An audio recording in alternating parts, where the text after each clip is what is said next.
Welcome to bird media. నేను మీ పవన్ కృష్ణమూర్తి. 2 రోజుల క్రితం జరిగినటువంటి సంఘటన, పిఠాపురం మాజీ ఎమ్మెల్యే తెలుగుదేశం పార్టీ రాష్ట్ర ఉపాధ్యక్షుడు ఎస్వీఎస్ఎన్ వర్మ గారు అక్కడ ఉన్నటువంటి అధికారుల్ని ప్రోటోకాల్ విషయం, ఫ్లెక్సీల విషయంలో కాస్త వాగ్వాదం నడిచింది. అట్ ద సేమ్ టైం జనసేనకు సంబంధించినటువంటి నాయకులు తుమ్మల బాబు కావచ్చు, అలాగే పెండెం దొరబాబు కావచ్చు, పెండెం దొరబాబు కాస్త దూరుగా మీదకి రావడం అనేది అయ్యింది. బట్ అక్కడ పిఠాపురం వర్మ గారిదే తప్పు ఉంది. ఆయనకి అవసరం లేకపోయినా సరే ఆయన కావాలని ఆ ఫ్లెక్సీల దానికి సంబంధించి కెలుక్కున్నారు అన్నటువంటిది ఇంకొక వీడియో బయటకు వచ్చింది.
చూసారుగా, ఆయన అన్నట్టు అక్కడ ప్రభుత్వ అధికారిక కార్యక్రమమే.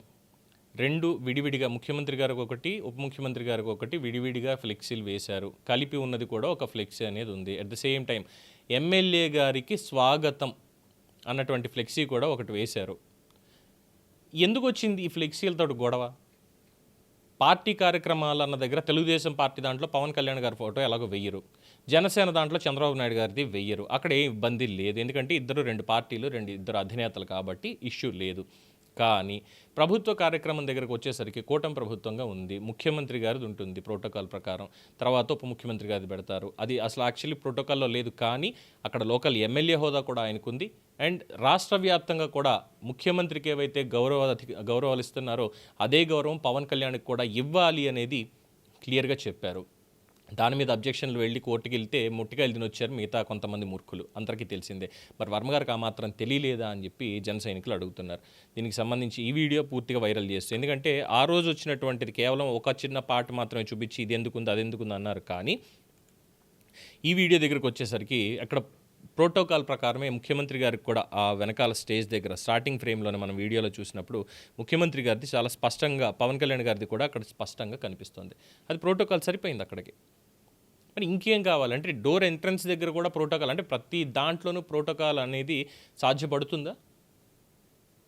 చిన్న చిన్న విషయాలు కొన్ని ఈ తెగేదాకా లాక్కోకూడదు. అండ్ ఆఫ్కోర్స్ దాని తర్వాత చంద్రబాబు నాయుడు గారు కోపడ్డారు.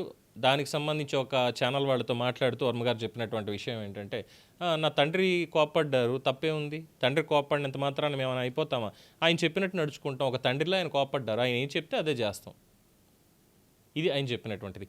ఇది ఎందుకు అంతకుముందు కూడా ప్రోటోకాల్ ఎందుకు లేదు అని చెప్పని, ప్రోటోకాల్ ఉన్నప్పటికీ కూడా సరే ఎక్కడన్నా మిస్ అయింది అన్న దగ్గర సామరస్యపూర్వకంగా లేదండి, అందులో ముఖ్యమంత్రి గారి ఫోటో లేదు కదా, ఏం చేద్దాని, మరి ఇలా కాదు కదా, అఫీషియల్ కార్యక్రమం కదా అని మాట్లాడితే అయిపోయి ఉండేది. ఏమనంటే ఇప్పుడు వైసీపీ నుంచి నిన్న రాజమండ్రి నుంచి ఒకళ్ళు ఫోన్ చేసి సార్ ఇలా ఉంది ఇది సంగతి, ఇది ఏంటండి, ఇది జరుగుతోంది అన్నప్పుడు, సార్ పిఠాపురం ఏంటి సంగతి, పెండెం దొరబాబు వైసీపీ నుంచి వచ్చారు కదా, వైసీపీ నుంచి వచ్చి మరి ఏంటి ఇప్పుడు ఇక్కడ ఆయనే మొత్తం ఆధిపత్యం చలాయిస్తున్నారు అన్నటువంటి పాయింట్ వస్తుంది. అంటే చెప్పినటువంటిది సార్ గ్రౌండ్ లెవెల్లో నేను కూడా వెళ్ళానండి, చాలామందిని కనుక్కున్నాను. దొరబాబు గారు వైసీపీలో ఉండగా ఏదైనా చేసి ఉండొచ్చు, ఎలాగన్నా ఉండొచ్చు, కానీ అక్కడి నుంచి వచ్చేసి రియలైజ్ అయ్యి బయటకు వచ్చేసిన తర్వాత ఆయన జన సైనికుడిగా ఆయన కష్టపడుతూ వెళ్తున్నారు. దురుసుగా మేబీ ఒక మాట అంటారేమో కానీ మనిషి మాత్రం చాలా మంచి వ్యక్తి అండి. ఎందుకంటే ఆయనకు కూడా అక్కడ పట్టుంది. ఇంకా మాట్లాడితే పవన్ కళ్యాణ్ గారు, తుమ్మల బాబు గారు వీళ్ళు కాదు, పెండెం దొరబాబు అలాగే ఎస్విఎస్ఎన్ వర్మ వీళ్ళిద్దరూ అక్కడ బలంగానే వాళ్ళ క్యాడర్ని తయారు చేసి పెట్టుకున్నారు. అందరితోటి మంచి సంబంధాలే ఉన్నాయి. కానీ ఈ పర్టికులర్గా ఈ ప్రోటోకాల్ విషయం దగ్గరకు వచ్చేసరికి మాత్రం తెలుగుదేశం పార్టీకి సంబంధించినటువంటి కార్యకర్తలు కొంతమంది వర్మగారి బాగా దగ్గర అనుచరులు కావాలని ఈ రగడంతా చేస్తున్నారు. ఆ ట్రాప్లో ఈయన కూడా పడుతున్నాడు. మేబీ ఆయనకి ఇంకా పదవి రాలేదు, ఎమ్మెల్సీ లాంటిది రాలేదు అన్న లోటు ఏమన్నా ఉందా, అది ఏమన్నా లోపల ఉందా, అది ఉంటే వెళ్ళి చంద్రబాబు నాయుడు గారితో చెప్పుకోవాలి. ఎమ్మెల్సీలు ఎలాగో ఇప్పుడు ఖాళీ అవుతున్నాయి, ఖాళీ అయ్యే దాంట్లో ఇప్పించుకోవచ్చు. ఎలా తయారైపోయారంటే నిజంగా చాలామంది అనకూడదు, కూటమి ప్రభుత్వం పక్కన పనిచేసుకుంటూ వెళ్తూ జాగ్రత్తగా ఉంటే అనేక నియోజకవర్గాలు ఇలాంటి దిక్కుమాలిన గొడవలు ఇవన్నీ పెట్టుకుంటూ పరువు తీసుకుంటూ వెళ్తున్నారు. అన్నీ బాగానే ఉంటాయి, కొన్ని చోట్లేమో జనసేన వాళ్ళు దాడి అంటారు, కొన్ని చోట్లేమో తెలుగుదేశం వాళ్ళు దాడి అంటారు. ఏంటి అసలు ఏం జరుగుతోంది పార్టీ లెవెల్లో? ప్రతి చోట ఈ ఇబ్బందులు ఇలాగే కంటిన్యూ అవుతూ వెళ్తే ఇద్దరికీ డ్యామేజ్ అవుతుంది. మీ ఇద్దరికి డ్యామేజ్ అయితే రాష్ట్రానికి డ్యామేజ్ అవుతుంది అనేది అర్థమవుతోందా? ప్రజల పాయింట్ ఆఫ్ వ్యూలో ఎందుకు అర్థం చేసుకోలేరు? పట్టం కట్టారు, 164 సీట్లు ఇచ్చి పట్టం కట్టారు, ప్రభుత్వాన్ని నడిపించండి, రాష్ట్రాన్ని అభివృద్ధి పదంలో తీసుకెళ్ళండి అని. ఫలితాలు కనిపిస్తున్నప్పుడు మరి ఈ పర్టికులర్ అంశంలో ఏంటిది? సో ఇక్కడ 100% వర్మ గారు ఈ ప్రోటోకాల్ అనేటువంటి విషయాన్ని పక్కన పెట్టేసేయాలి. ఆయన తెలుగుదేశం పార్టీ రాష్ట్ర ఉపాధ్యక్షుడు మాత్రమే, తెలుగుదేశం పార్టీ పరంగా ఇన్ఛార్జ్ మాత్రమే. ప్రభుత్వం ఉన్నంత మాత్రాన అక్కడ ఒక ఎమ్మెల్యే అనేవాళ్ళు ఉన్నారు. ఆ ఎమ్మెల్యేకి ఇప్పుడు డిప్యూటీ సీఎం అనేటువంటి హోదా కూడా ఉంది. So what he can do, he will do definitely. అంతేగాని చిన్న వాటికి ఇలాగా వెళ్ళి ఈ పొరపచ్చాలు పెట్టుకోవడం ఇలాంటివి తగదు. కూర్చోండి, తుమ్మల బాబు గారు, పెండెం దొరబాబు గారు, వర్మ గారు అందరూ కలిసి కూర్చొని ఒక చోట ఏంటి, ఎక్కడ డిఫరెన్స్ వస్తుంది, ఎలా చేయాలి, ఏంటి అనేది మాట్లాడండి. సీఎంఆర్ఎఫ్ చెక్కులు వర్మగారు వెళ్ళి పంచుతున్నారు, పంచాల్సింది ఎమ్మెల్యే. ఎమ్మెల్యేకి అంటే పవన్ కళ్యాణ్ గారు డిప్యూటీ సీఎంగా ఉన్నారు కాబట్టి ఆయన మేబీ వెళ్ళకపోవచ్చు. సో వర్మగారు పంచుతుంటే జనసేన వాళ్ళు ఏం అబ్జెక్ట్ చేయట్లేదే, నువ్వేంటి చేసేది అది ఇది అని. వాళ్ళకి ఆ గౌరవం ఉంది. సీట్ అక్కడ అంతకుముందు నుంచి క్యాడర్ బిల్డ్ చేసుకొని పార్టీ కోసం కష్టపడి చివరాఖరిలో సీట్ కోల్పోయినప్పటికీ కూడా చాలా హుందాగా ఉన్నారని జనసేన వాళ్ళు గౌరవం ఇస్తూ ఉంటే ఇలాంటి మాటలతో వాళ్ళని తప్పు కదా. అక్కడ అవసరం లేదు. వైఎస్ఆర్సీపీ హయాంలో ఏం జరిగింది అనేది అవసరం లేదు. మేబీ కొంతమంది నేతలు ఇంకా ఆ వాసనలతో ఉండొచ్చు. మేము పరివర్తన చెందాం, మేము మార్పు కోసం వచ్చాము ఇక్కడికి, మాకు ఆ పాత జీవితం అనేది లేదు అనేటువంటిది ఉన్నప్పుడు కలిసి కూర్చుని సామరస్యపూర్వకంగా మాట్లాడుకోవాలి తప్ప ఇటువంటి వ్యాఖ్యానాలు చేయడం సరికాదు అంటున్నారు. చంద్రబాబు నాయుడు గారు కూడా ఇదే చెప్పారు అనేటువంటిది సమాచారం. కూర్చుని మాట్లాడుకోండి ఏమైనా ఉంటే, అంతేగాని ఇలా రచ్చకెక్కద్దు, అనవసరంగా పరువు తీయద్దు పార్టీలది, ప్రభుత్వం పరువు పోతుంది మీ వల్ల అన్నటువంటి నరేషన్ కూడా ఉంది అనేది తెలుస్తోంది. సో భవిష్యత్తులోనైనా ఇటువంటి వివాదాలు రాకుండా ప్రతి ఒక్కళ్ళు హుందాగా వ్యవహరించాలి, ప్రతి ఒక్కళ్ళు కూడా హుందాగా వ్యవహరించాలి అనేది కోరుకుంటున్నటువంటి అంశం మొత్తం కార్యకర్తలందరూ కూడా. చూద్దాం నాయకుల మాట మీద నిలబడతారా, లేదంటే ఇలాగే గొడవలు పడతాం, కార్యకర్తల మధ్య కూడా చిచ్చు పెడతాం అనేటువంటి స్థాయికి వచ్చి చివరాఖరికి రాష్ట్రాన్ని వదిలేస్తారా? వాళ్ళ చేతుల్లోనే ఉంది. దీని మీద మీ అభిప్రాయం తెలియచేయండి. చూస్తూనే ఉండండి ది బర్డ్ మీడియా.